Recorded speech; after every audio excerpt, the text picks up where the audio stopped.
Hello everyone and welcome back to Every Other Saturday. So in today's video we're going to discuss the upcoming last 32 fixture with Royal Antwerp, and also we're going to take a quick dive into the whole players being suspended in the COVID-19 restrictions breach. As always guys, if you're enjoying the content, please consider getting down there, drop a wee like on the video, subscribe if you haven't done so, and share all those in those social media platforms to get us out to as many people as possible and help the channel continue to grow. But as we have a lot to discuss today, let's dive right into today's video. Every other Saturday's my half day off, and it's off to the match I go. Happily we wander down the Copeland. So first of all guys, I'm going to touch on the COVID-19 rule breaking and the government guidelines not being adhered to. So the speculation came out on all the social media platforms and you've seen them all coming out that Rangers players have done X, Y and Z. But the clubs finally came out and they have said that it's the 5 players that have done this. So we have Bongani Zungu, we have Nathan Patterson, Calvin Bassey, and the 2 youth prospects in Dapple Mabudi and Brian Kinnear. Now guys, we've been in this position before with Edmondson and Jones, and we know that it did not turn out very well for those respective players. So this time it's a wee bit more frustrating that these players are bringing this negativity back into the club, especially at a time when these rules should be well and truly followed. The players know exactly what it means to break these rules. It's not just a slap in the wrist, it's financially getting at them, and it's also, as you can see with Jones and Edmondson, almost cutting their careers short with Rangers. Now in my wholehearted opinion, I feel as if these young guys plus Zungu have stepped a bit above the line. Now we know exactly what it meant when Celtic got all the pelters when they went to Dubai, and you've got all the other teams as well, Kilmarnock and Aberdeen, breaking all these restrictions, and we've spoke about this in the previous video with Jones and Edmondson. But as I say, it's just a real frustrating point to know that this has happened again when these players should know wholeheartedly that these rules have to be followed. And when you look into it guys, it wouldn't surprise me at all if the SFA and particularly the Scottish Government come down a little bit heavier this time, because same club, same problem, second offence kind of thing. Could the fines be bigger? Could the bans be longer? This is where it comes into light that they're ruining their own time playing football. Football career's very, very short, and you don't want to start putting this kind of thing into your repertoire and saying that you were banned because you didn't follow the rules that the government's setting out the guidelines. Now I appreciate that these are young guys plus Zungu. I'm not going to give Zungu getting away with it. Not that I'm saying that they're getting away with it at all with the fact that they're younger, but these young guys are just trying to get something to do. But that's not good enough for me. It really isn't, because we're all in the same boat. Doesn't matter what age you are, we're all stuck in the house. We're all unable to do things that we want.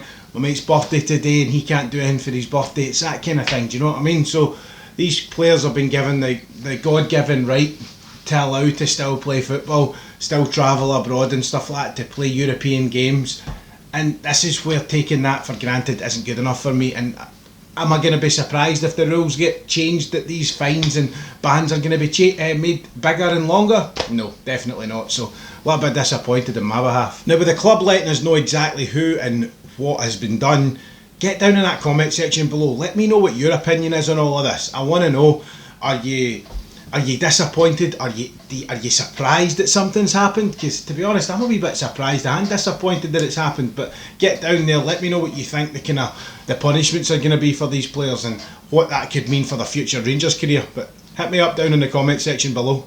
Personally for me, when we're looking at Bongani Zungu, I could see the loan being terminated, because say for argument's sake they gave a longer term ban than they did last time. I think it was 7 games they gave last time. Imagine it was 10. What would be the point in keeping him around?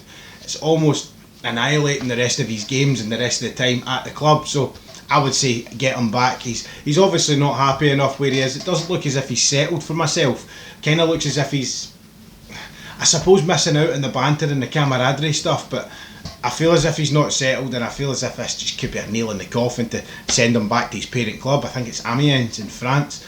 So with him, disappointed with that loan termination.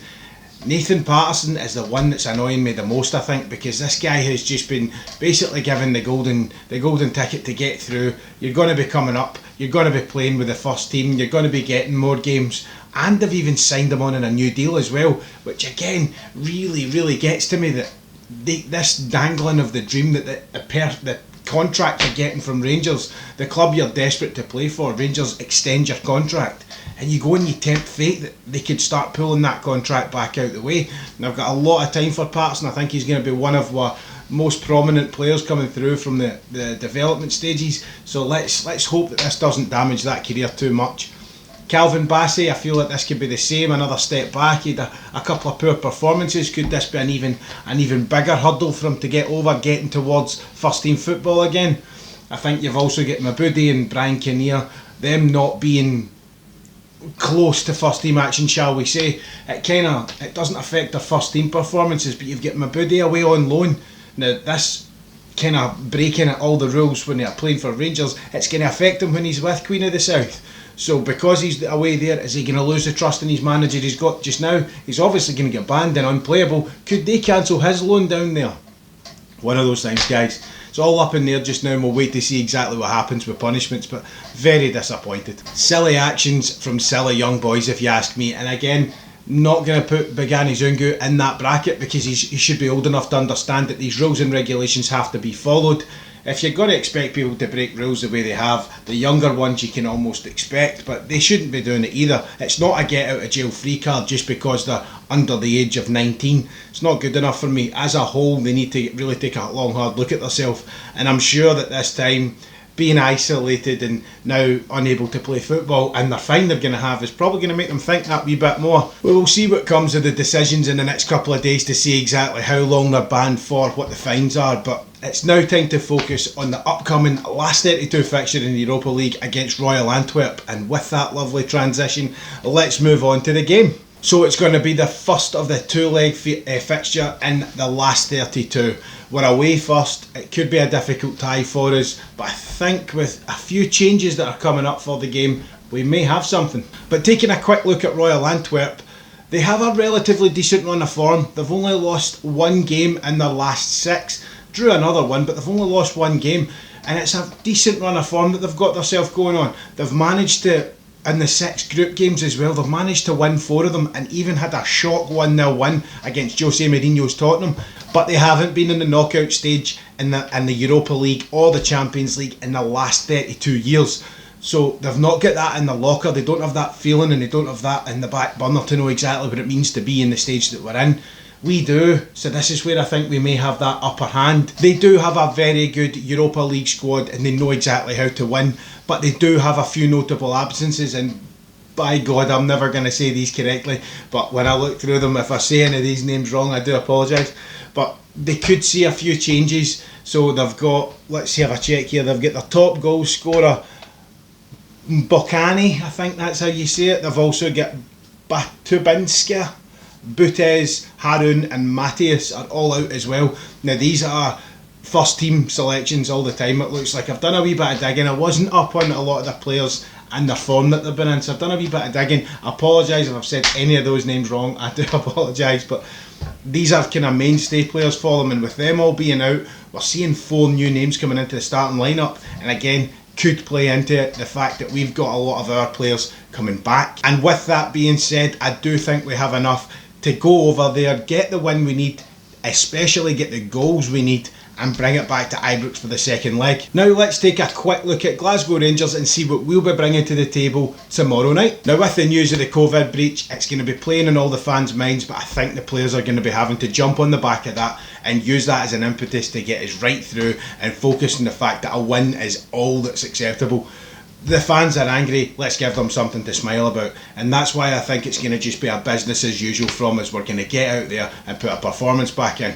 Yes, we haven't had the goal scorers coming in, we're not getting the goals that we need, and sometimes the performances are being a bit laboured, but I think this is a step up for the players and they know that a win has to be there.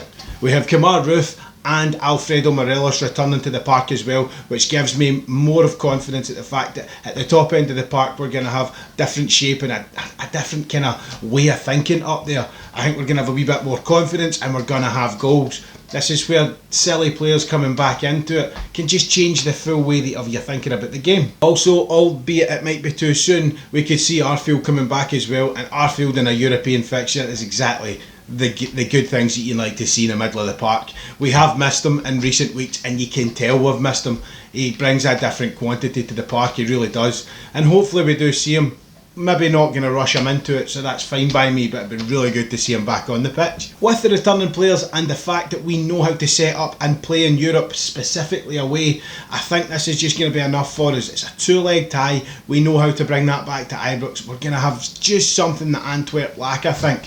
Looking at previous performances this year, Antwerp aren't terrible. I'm not saying that at all. I think we just have it kind of switched on that wee bit more, and we're going to have that step above Antwerp. We all know the form that they've been in domestically. Yes, we've dropped a couple of points with draws, but it's still winning ways.